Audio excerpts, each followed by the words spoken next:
Once upon a time, in the heart of Japan's rich mythology, there lived a dragon, not just any dragon, but a dragon king who ruled the seas in his underwater kingdom.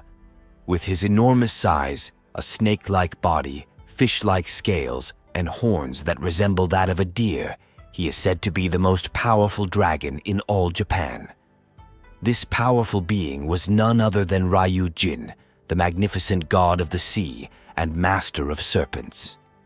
Revered as a dragon, Ryujin, also known as Owatatsumi no Kami, was the protector of the ocean and all its inhabitants, embodying both the beauty and the power of the vast waters that surrounded the islands of Japan.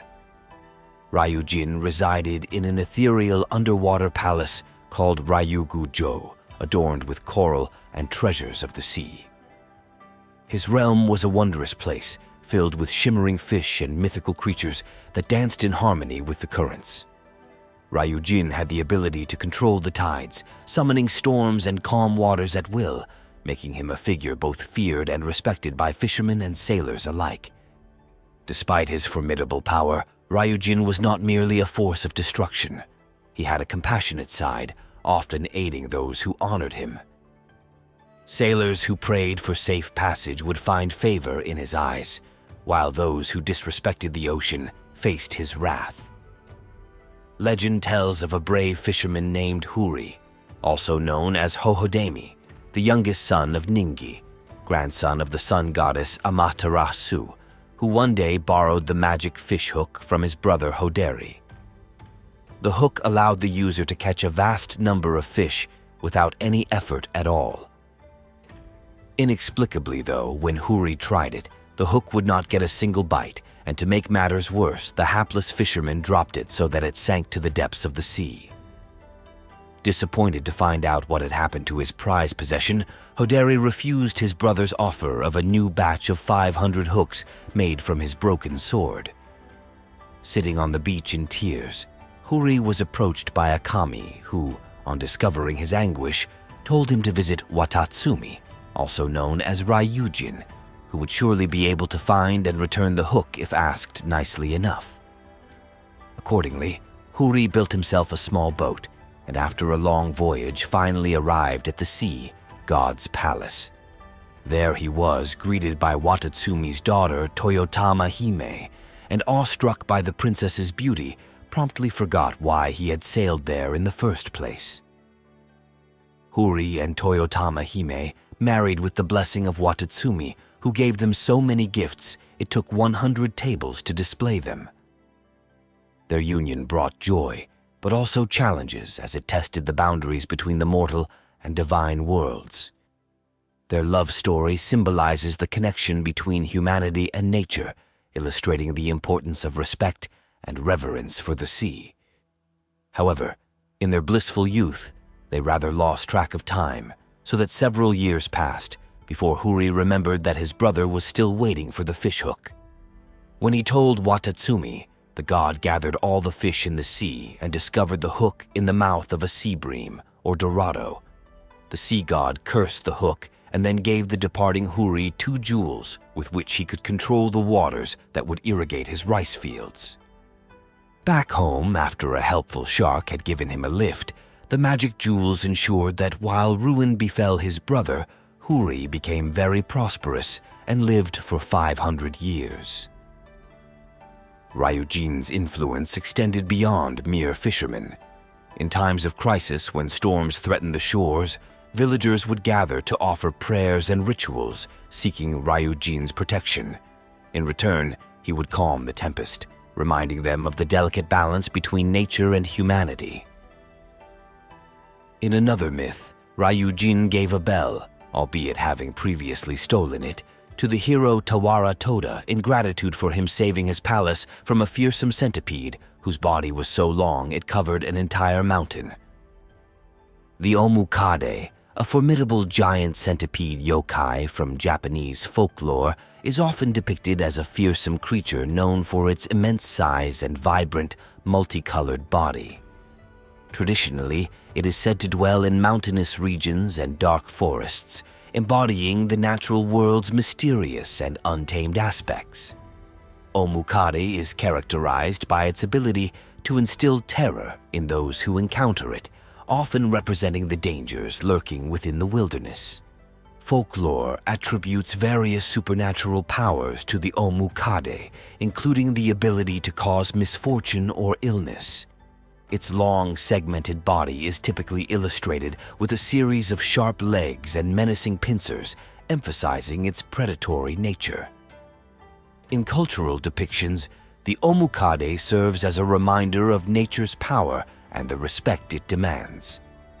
As a symbol of the fearsome aspects of the environment, the Omukade captures the imagination and warns of the potential consequences of human encroachment on wild spaces. It remains a significant figure in the pantheon of Japanese yokai, highlighting the blend of horror and reverence present in traditional stories. The warrior hero was famous for his archery skills, but it was not until he magically tipped his fourth and last arrow in his own saliva that he managed to fell the giant creature. The bell was left in the Maedera temple, and it is possible that Ryujin's other gift of a huge, inexhaustible sack of rice explains the hero's title as Lord Rice Bale. Another reason could be his reputed ability to lift a 60-kilo or 132-pound bale of rice. Yet more gifts from Ryujin to Tawara Toda were a magic cauldron that could cook food without the necessity of a fire and a never-ending roll of brocade. Another myth involving the Dragon King is that of Urashimataro. One day, the fisherman witnessed some children tormenting a turtle on the beach, and he shooed them away. In gratitude, the turtle offered to take Urashimataro on a sea voyage and a free tour of Ryujin's undersea palace.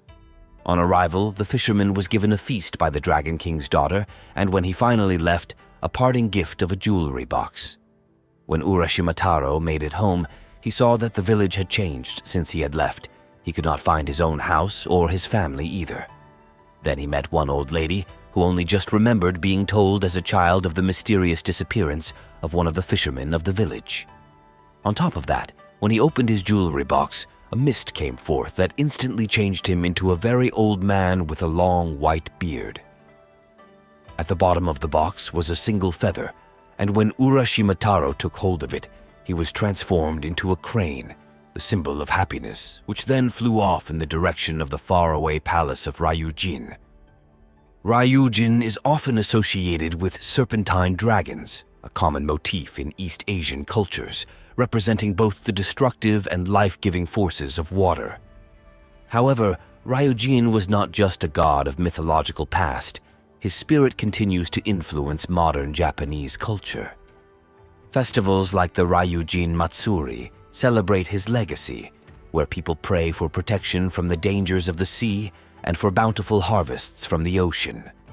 As a figure who blurs the lines between myth and nature, Ryujin remains a powerful symbol of the ocean's vast mysteries and uncontrollable power. His stories remind us of our deep connection to the waters that surround us and the need to respect the forces that lie beneath the surface. However, Ryujin's temper was as unpredictable as the sea itself. He could be generous, gifting sailors with calm waters and abundant fish, but he could also unleash his fury when disrespected.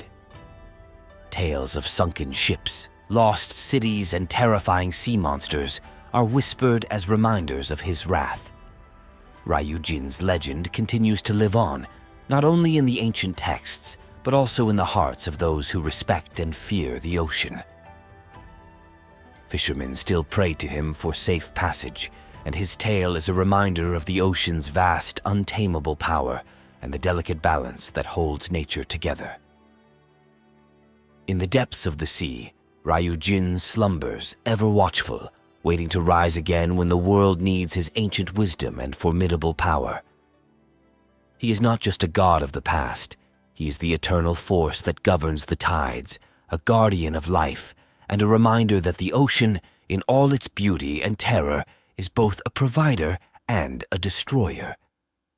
Thanks for watching, and I hope you enjoyed the video. Please make sure to like, share, and subscribe if you enjoy these types of content and would like to see more. Be sure to let me know what other deities or folktales you would like for me to cover next. I appreciate all the support. Take care, and I'll see you in the next myth.